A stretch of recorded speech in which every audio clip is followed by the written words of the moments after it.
está encargada de ciertos patrones secuenciales de movimiento, como por ejemplo caminar y bailar la Macarena, ¿no? Esos patrones de movimiento que me permiten activar músculos agonistas y antagonistas de manera secuencial, de eso se va a encargar el control medular. Pero hoy vamos a hablar del control motor de la corteza y el tronco relacionado al control motor un poco o bastante más fino y también lo relacionado al equilibrio. ¿Ok? 6:40 acabamos, ¿no? Sí. ¿Y 50? No, 40. Muy bien. Entonces, tenemos estas partes. Vamos a hablar sobre el control motor de la corteza, la vía córtico-espinal, la vía córtico-rubroespinal, que es parte de las vías accesorias de la vía piramidal. Antiguamente se llamaban las vías extrapiramidales. Les voy a pedir que lean sobre ello porque la verdad, normalmente todos estos temas es bastante extenso, ¿sí? Normalmente la vía piramidal debería ser una clase completa, las vías extrapiramidales o las vías accesorias debería ser otra clase completa, y la vía vestibular y la parte de equilibrio debería ser también otra clase completa. Y esto es todo una sola clase. Yo al principio les dije que normalmente un curso de neurofisiología debe durar más o menos 70 horas, ¿sí? Y nosotros lo hacemos en 15 horas. ¿Sí? Muy bien, entonces desarrollamos el tema. Son 15, no, 14 horas. Menos, porque cada hora son 50 minutos. Y además hay que tomar bien. Ok. Bien, entonces, la corteza motora primaria, ¿sí? La corteza motora primaria se encuentra por delante de la cisura de Rolando, ¿sí? Se encuentra por delante de la cisura de Rolando, por encima de la cisura de Lee Silvio y por debajo de la cisura longitudinal. Corresponde a lo que sería el área 4 del área de Broca, ¿sí? Como pueden ver, la corteza motora primaria, ¿sí? La corteza motora primaria está encargada del movimiento, ¿sí? El movimiento y el control muscular de zonas del cuerpo, pero que tienen esta organización.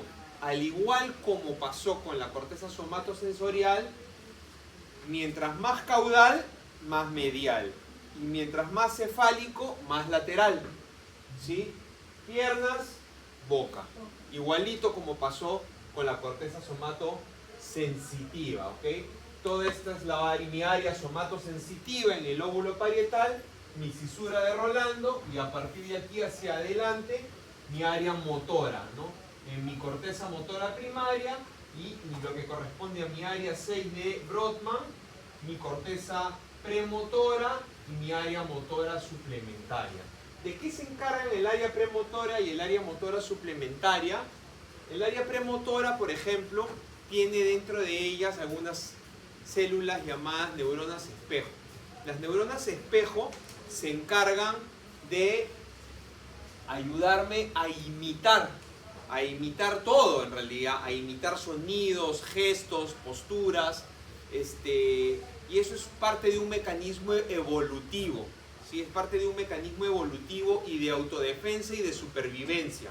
Cuando yo me encuentro con una persona extraña, con un ser humano extraño, una forma de defenderme y no parecerle yo extraño y agresivo a otro ser humano es imitarlo, ¿sí?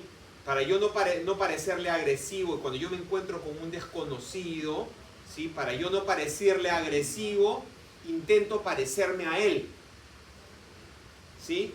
Y esa es una de las funciones que tienen las neuronas espejo, ¿sí? Hace que yo pueda imitar gestos, movimientos, postura corporal, forma de hablar, tono, entonación, etcétera, ¿sí? Y eso es una forma de mimicking, se dice en inglés, para yo, digamos, es una forma de socialización rudimentaria, pero que aún hasta ahora sigue funcionando. El área premotora también me permite controlar, y así como el área motora suplementaria me permite contribuir con el área motora primaria a realizar funciones motoras repetitivas que yo ya conozco, ¿no?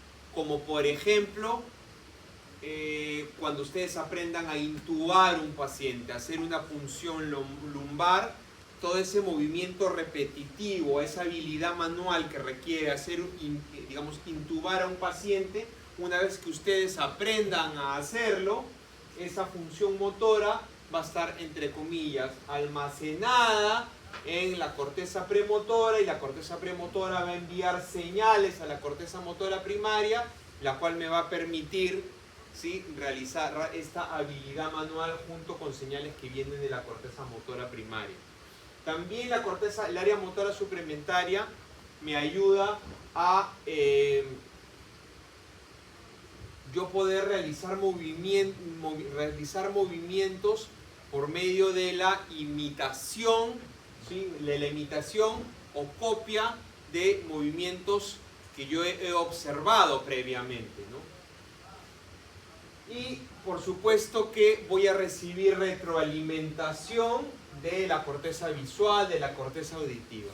Ahora, como pueden ver aquí ustedes, esta área motora primaria tiene esta representación somatotópica que es muy parecida al homúnculo de Penfield que ustedes conocen del área somatosensitiva. Hay algunas diferencias, ¿no?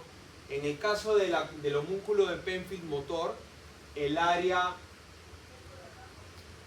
que corresponden a la mano y a la cara, a la boca y a la que corresponde a la articulación y a la vocalización es mucho más grande, ¿no? O sea, la parte motora de la corteza motora primaria es casi las 2/3 partes manos, cara y lengua.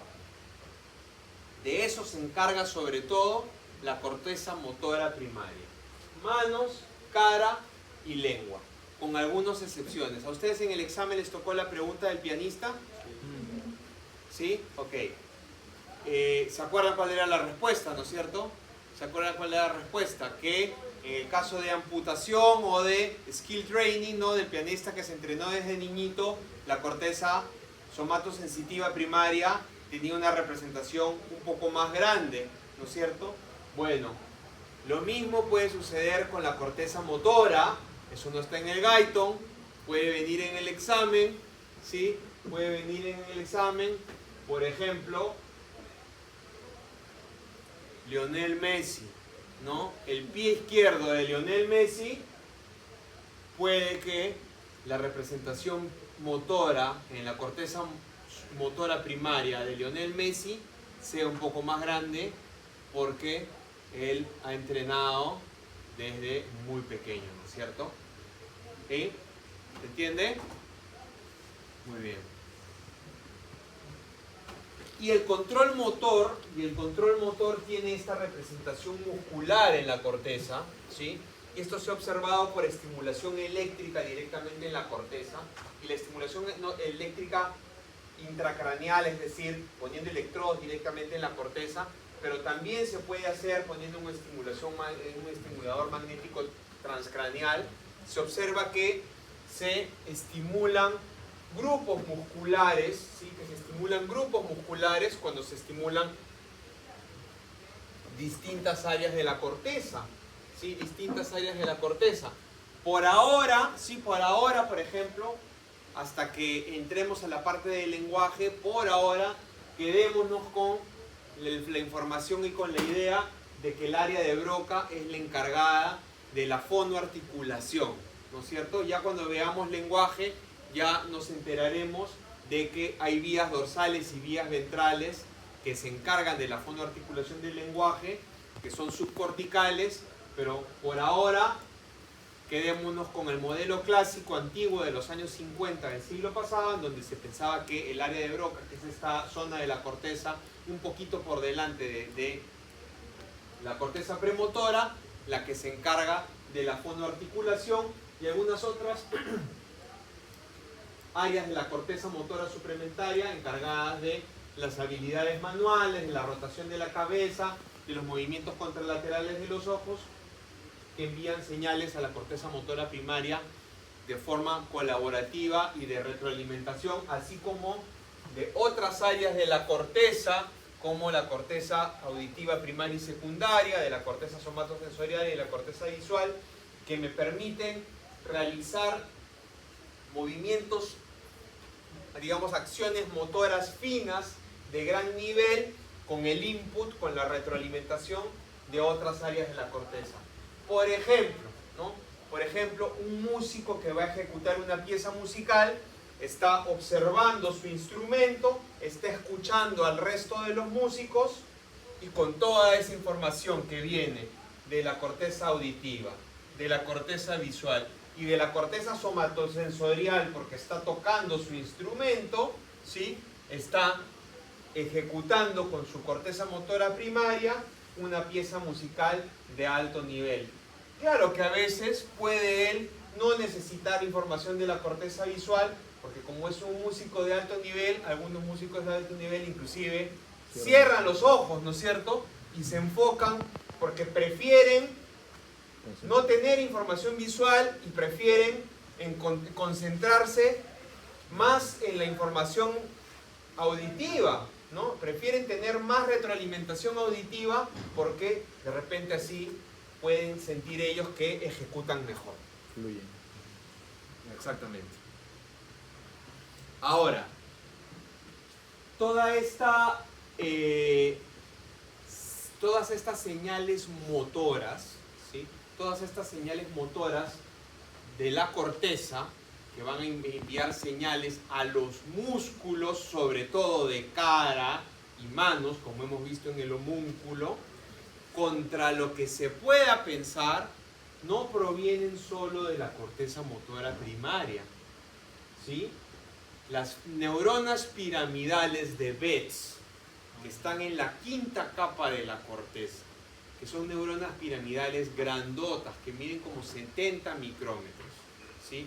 Y que tienen axones súper gruesos, como de 16 micras, y que transmiten a alta velocidad, como que son neuronas motoras, pero que transmiten a alta velocidad, a casi 70 metros por segundo, envían señales desde la corteza motora primaria, fibras, mejor dicho, más que señales, fibras, un 30%, de la corteza motora suplementaria y el área premotora, un 30-40%, pero también del área somatosensitiva, un 30-40%. ¿Cómo así? Porque recuerden ustedes que mis fibras somatosensitivas, mis señales somatosensitivas ascendían desde el lemnisco medial hasta el núcleo ventrobasal del tálamo. Y desde el núcleo ventrobasal del tálamo a mi corteza somatosensorial, y desde ahí otra vez se envían fibras que se incluyen en la vía piramidal, ¿sí? Y ahí es donde arrancamos con mi vía piramidal, que son fibras que salen, digamos, no de la corteza, sino, como acabamos de ver ahorita, de las cortezas, ¿no? De las cortezas. Y como hemos dicho, imaginemos a el sistema nervioso central como y periférico como una red de redes, pues la vía piramidal es un vuelo directo y sin escalas desde las cortezas hasta la médula, ¿sí? Hasta la médula. ¿Por qué? Porque despego desde las cortezas, motora primaria, suplementaria, premotora y somatosensorial, cruzo el brazo posterior de la cápsula interna, cruzo el pedúnculo basal del mesencéfalo, cruzo los fascículos longitudinales de la protuberancia. Ahí digamos que se dispersa y se disgrega un poco, pero inmediatamente cruzo la protuberancia y llego a la parte inferior del bulbo. Eso lo han visto la semana pasada en la práctica. Están las pirámides, ahí encuentran las pirámides y ahí sí se decusan, pero no se decusan por completo, solamente de un 85 a un 90% de las fibras se decusan. Las que se decusan se convierten en los fascículos córtico-espinales laterales, y el 10 o 15% que no se decusan continúan descendiendo de manera anterior, como los fascículos córtico-espinales ventrales, y siguen descendiendo más o menos hasta la porción torácica, donde ahí sí terminan de decusarse. ¿Ok? Entonces, vuelo directo y sin escalas hasta la médula. ¿Y hasta dónde? ¿Hasta qué parte de la médula? Como hemos visto en la clase anterior, ¿hasta dónde?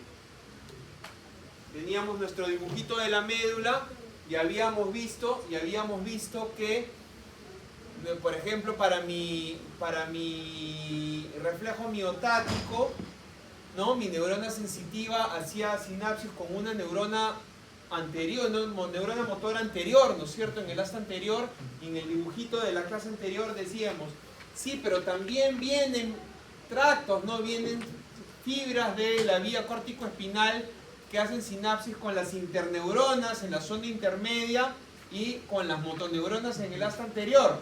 Ahí está, pues.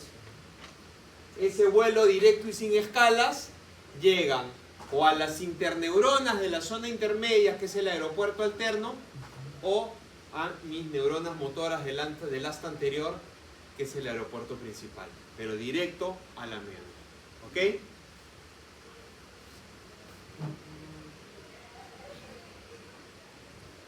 Y las otras vías, ¿sí? Y las otras vías, que son las vías accesorias a la médula de la vía piramidal, entonces que también son vías motoras, ¿sí?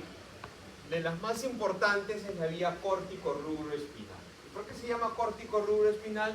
Porque sale de la corteza motora igual, ¿sí? Pero va al núcleo rojo, que está en el mesencéfalo, muy bien, en el tegmento del mesencéfalo, ¿sí? Recibiendo fibras también del núcleo dentado y el núcleo interpósito del cerebelo, concretamente a la porción magnocelular del núcleo rojo, y de ahí desde el núcleo rojo voy a enviar un tracto, fibras, hacia, que se va a llamar el tracto rubroespinal, por eso se llama córtico-rubroespinal, ¿sí? Por debajo del núcleo rojo tenemos la formación reticular, ¿sí? La formación reticular, de hecho, el núcleo rojo hay una pequeña vía, que es la vía rubro-reticular, o sea, se envía fibras del núcleo rojo a la formación reticular, ¿sí? A la formación reticular, ¿sí? Unas pequeñas fibras de la formación reticular. Ojo que el núcleo rojo tiene una particularidad bien interesante, que tiene una organización somatotópica muy parecida a la del homúnculo de Penfield. Es decir, que las fibras van a llegar y van a salir, digamos, a porciones del núcleo rojo que van a ir directamente a las zonas del cuerpo, ¿sí? Que van a inervar de forma motora, ¿sí? ¿Y por dónde van a descender? Por este tracto rubroespinal, acompañando siempre al tracto córtico-espinal lateral. Ustedes van a ver un corte de la médula, ¿no? Y donde encuentren el tracto córtico-espinal lateral, un poco más lateral y más anterior, van a encontrar al tracto rubroespinal. Sin error, ¿sí? Ahí al ladito, como hermanos de la manito, van a estar descendiendo. ¿Ok? Doctor, yo tengo una pregunta. Sí. Por ejemplo, en el anterior dibujo de la vía córtico-espinal, si la semana pasada vimos vía hemodinámica y la columna dorsal del menisco medial, las decusaciones, una es en la altura de la médula, en la decusación de la médula, y la otra era la altura del bulbo. En este cuadro, ¿en qué parte es la decusación? En la porción inferior del bulbo. Ya. ¿Dónde está el surco bulbo continuo por ahí? Más abajo, un poquito más abajo. Un poquito más abajo. Sí, en la médula oblongada en realidad.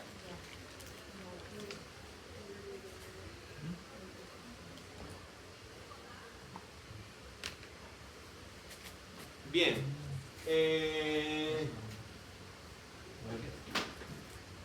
Ahora, entonces hay una convergencia de varios núcleos y varias fibras, todas encargadas en el control motor para contribuir con la médula, ¿sí?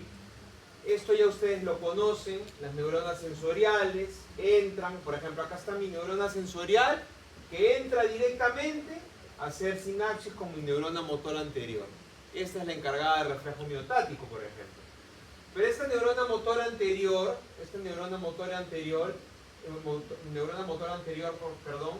va a recibir sinapsis de una interneurona que recibe sinapsis de las células piramidales que entran por la vía del tracto córtico espinal lateral, del tracto rubroespinal, del tracto retículo espinal, del tracto vestíbulo espinal, ¿sí? Todos están haciendo sinapsis con mi neurona motora anterior, ¿sí? Todas las vías están haciendo una convergencia de control con mi neurona motora anterior, ¿sí? Con distintas interneuronas que pueden funcionar de forma inhibitoria, excitatoria, de distintas maneras, enviando señales de distintos tipos, de la vía córtico-espinal, o sea, la vía piramidal, de la vía rubroespinal, del sistema activador reticular y del sistema vestibular. ¿Cuál es el sistema vestibular?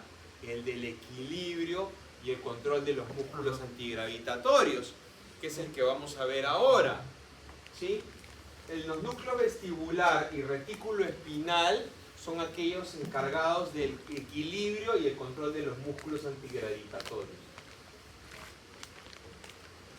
Los núcleos retículo espinales tienen dos porciones, una porción pontina y una porción vulvar. La porción pontina se encarga de excitar a los músculos antigravitatorios, de mantenerme. ¿Cuáles son los músculos antigravitatorios? Los que me mantienen así, pues, ¿no? En contra de la gravedad, ¿no es cierto? Son antigravitatorios, los que hacen que me pare derecho, ¿no es cierto? Y los núcleos vulvares, retículos espinales, son los que inhiben a los músculos antigravitatorios. ¿Y qué pasa cuando yo inhibo a los músculos antigravitatorios? ¿No es cierto? Entonces, si yo me quedo jato en el bus o en la clase porque tengo sueño, se me cae el cuello así, ¿qué pasó? Se me están inhibiendo los músculos antigravitatorios de golpe. ¿No?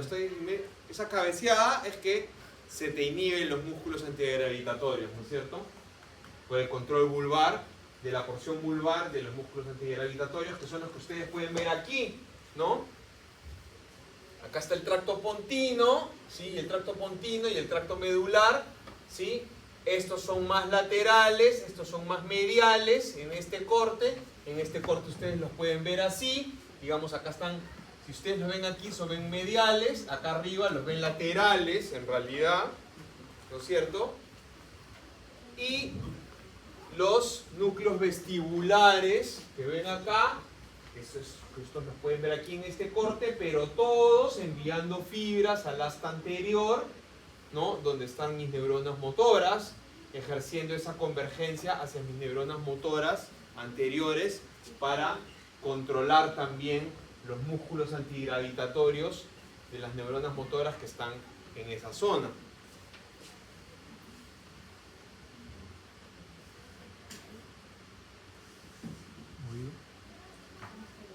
Y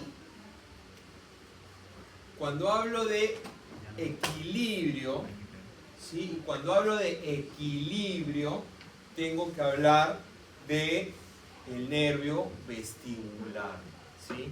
Que es una parte de ¿qué par craneal? ¿Cuál? ¿Vestibular? ¿Cuál dijo? Vestibular. ¿Cuál es el vestíbulo coclear? El octavo, muy bien, Ángel. ¿El 7 y 8? El octavo par craneal es el nervio vestíbulo coclear, ¿sí? Es el nervio vestíbulo coclear. Voy a hablar solamente de la porción vestibular. Voy a hablar solamente de la porción vestibular, ¿sí? Solamente de la porción vestibular, porque de la porción coclear hablaremos cuando hablemos de audición, pero para hablar de la porción vestibular entonces me olvido de la porción coclear. Entonces para hablar de la porción vestibular me concentraré en el laberinto membranoso. Y este laberinto membranoso es un órgano que está insertado adentro del peñasco del hueso temporal. ¿Ok? Dentro del peñasco del hueso temporal, y tiene algunas estructuras que son muy importantes que ustedes deben reconocer. Los conductos semicirculares, que son 3, 1, 2 y 3 es este que no se ve porque está lateral, el utrículo y el sáculo. ¿Ok? Y estos conductos semicirculares, el utrículo y el sáculo, van a detectar los movimientos de la cabeza. En realidad, los movimientos de la cabeza, y detectando los movimientos de la cabeza, me van a contribuir, ¿sí?, en enviar señales al nervio vestibular para que yo pueda mantener el equilibrio. ¿Y cómo lo van a hacer? ¿Cómo lo van a hacer? El utrículo y el sáculo me van a detectar la aceleración lineal. ¿Quiénes son gamers acá?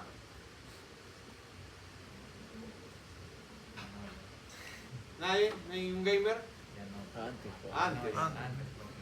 ¿Counter? ¿Nadie juega Counter? Hace Wolf Team, tiempo. Wolf.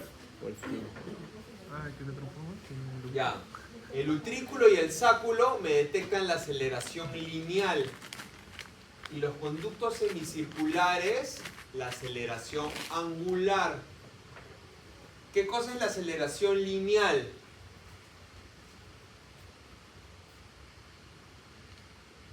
Utrículo, sáculo.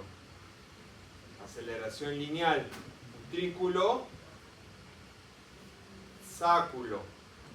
Utrículo, sáculo. Aceleración lineal. Si alguien viene por atrás y me mete un empujón por la espalda, utrículo. Si yo estoy estacionado en un auto y viene un choque de golpe, utrículo. Si estoy en un ascensor, sáculo. Aceleración lineal. ¿Ok? Conductos semicirculares. Son 3. 1, 2 y 3. Este que no se ve. Ejes X, Y y Z. 3 ejes. 1, 2 y 3 ejes de movimiento. Aceleración angular. 1, tilt se llama esto. 1, 2 y 3. Es como si tuvieran un avión. Tú tienes un avión y el avión se puede mover así, así. Puedes rotar así las alas del avión, hacia adelante, hacia atrás, o así, ¿no es cierto? Por eso le pregunto si alguien es un gamer. Porque estos son los movimientos que hay en los juegos de video. ¿Sí? Entonces, estos conductos semicirculares tienen dentro de ellos, ¿sí?, tienen dentro de ellos unas estructuras que se llaman ampollas. Y estas ampollas tienen a su vez unas estructuras que se llaman crestas ampollares. Estas crestas ampollares tienen esta forma, ¿sí?, de crestitas, y estas crestitas tienen algo llamadas células ciliadas. Y si son células ciliadas, obviamente lo que tienen son cilios, ¿no es cierto?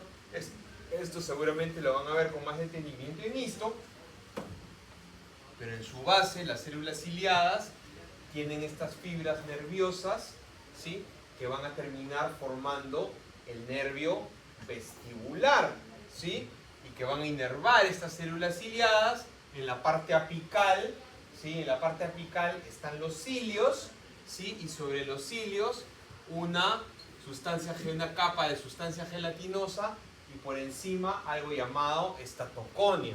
¿Ok? ¿Y qué es lo que va a pasar? ¿sí? Acá está, vean cómo las fibras nerviosas en la base de las células ciliadas, acá está la cresta ampollar, acá está la cresta ampollar, hay una cúpula y esto puede subir o bajar, ¿sí? De acuerdo a la posición de la cabeza, y por encima de ellos esta sustancia gelatinosa que tiene unas estructuras sólidas, ¿sí? Sobre los que están nadando estos kinetocilios. Imagínense que estos son como los pelitos de un cepillo, ¿sí? Sobre los pelitos de un cepillo que están flotando en una sustancia gelatinosa súper densa, ¿ya? Súper densa. Entonces, cuando yo muevo mi cabeza hacia un lado, es como que el cepillo se mueve de un lado a otro. Cuando yo muevo mi cabeza, es como que el cepillo se mueve para allá o para arriba, dependiendo del ángulo del conducto semicircular, porque tengo tres, ¿no es cierto? Cuando yo muevo el conducto semicircular, se mueve la célula y se mueve mi cepillo, pero toda esa sustancia gelatinosa, como es súper densa, por inercia se va a quedar en su sitio, y al quedarse en su sitio va a empujar a los pelitos que están aquí. Y estos pelitos que están aquí, este kinetocilio, que es el que está en la cabeza, están unidos todos con el resto, digamos el jefe se llama el kinetocilio. Y todo el resto se llaman estereocilios, y están todos unidos como que por un filamento que los une a todos, que casi ni en la microscopía electrónica casi ni se ve, pero están todos unidos por un filamento. Entonces, en ese líquido gelatinoso en el que ellos están flotando, cuando se mueve la cabeza, empuja el kinetocilio, y al empujar el kinetocilio, como están todos unidos por el filamento, los arrastra y los jala a todos. Y al jalarlos a todos, abre canales de potasio. Se abren canales de potasio que están en la punta de los cilios, y cuando se abren canales de potasio que están en la punta de los cilios, el potasio entra a la célula, cambia la polaridad de la membrana, se produce un potencial de acción que se transmite a través de la fibra nerviosa y le indica al nervio vestibular que estamos rotando la cabeza, ¿sí? Y esa rotación de la cabeza, es una rotación fácil, digamos, es una señal fásica, o sea, la señal que se envía es cuando hemos iniciado o cuando hemos terminado el movimiento de la cabeza. Y como tenemos tres tipos, por ejemplo, cuando llega un paciente, me dice, no doctor, ¿sabe que estoy mareado? Siento que todo me da vueltas. Una cosa que hay que preguntarle es, ¿así? ¿Cómo te da vueltas? ¿Te da todo vueltas así? ¿Te da vuelta todo así? ¿O te da vuelta todo así? Te va a decir el paciente. Porque ahí tú sabrás si el paciente tiene un problema en los conductos semicirculares o más bien en el nervio vestibular. Entonces ahí sabrás si lo mandas al otorrino o lo mandas al neurólogo. Preguntas importantes que hay que hacer si uno sabe fisiología, ¿no es cierto? Entonces se despolariza la célula ciliada y se envía la señal a través del nervio vestibular. Y este nervio vestibular va a desembocar con todas sus señales que vienen de los conductos semicirculares, de los tres conductos semicirculares, del utrículo y del sáculo, hasta el núcleo vestibular, que está en la parte inferior del puente. Y en el núcleo vestibular voy a recibir fibras que vienen del núcleo fastigio, ¿sí? Además, desde el núcleo vestibular voy a saltearme, voy a enviar fibras de frente también hasta el núcleo fastigio. Voy a recibir fibras desde el lóbulo flóculo nodular, desde el núcleo dentado, y voy a, cuando veamos cerebelo, vamos a entender la compleja relación que existe entre el cerebelo, el núcleo vestibular, para poder mantener el equilibrio y los movimientos, la planificación de movimientos, que significa, por ejemplo, cuando yo estoy queriendo hacer una carrera de obstáculos, ¿no? Donde tengo que saltar, agacharme, ir de un lado a otro, ¿no? Y mantener el equilibrio, acelerar, agacharme. Todo eso es una complejidad y de planificación de movimientos que requiere una interacción bastante elaborada entre el núcleo vestibular, entre la formación reticular y los distintos núcleos del cerebelo que me van a permitir hacer movimientos fluidos y planificados, como veremos en la semana 7, porque la siguiente semana es ganglios basales. ¿Ya? Eso es. Eso es. Muy bien, chicos. ¿Preguntas?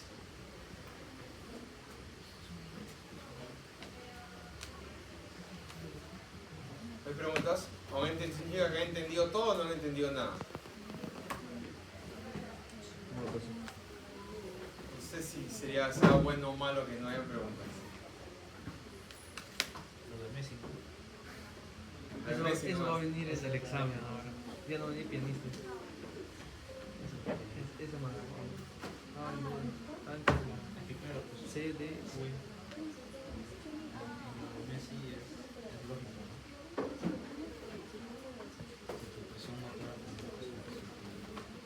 Presión motora No han cambiado.